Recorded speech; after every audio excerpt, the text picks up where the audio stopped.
Ако имате авиофобия, не сте сами. Всеки трети пътник се страхува от летене, а 25% от хората, които редовно пътуват със самолет, изпитват паника.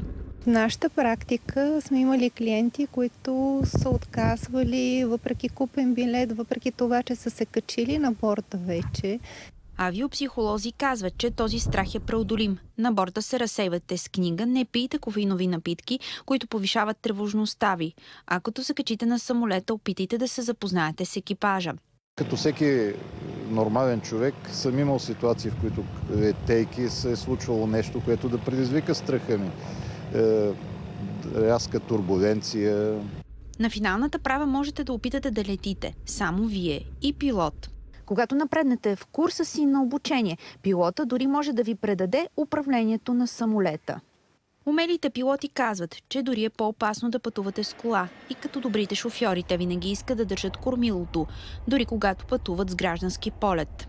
Но това не означава, че ми е много приятно, че сме наред да се нося на някаква посока, без да участвам.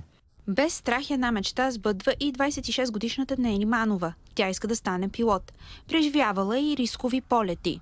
Тогава пътувах за Бразилия и имаше около 2 часа турбуленция и беше доста неприятно. Ако някой ден се окаже, че пилотът в самолетът е Нели, доверете й се, без страх.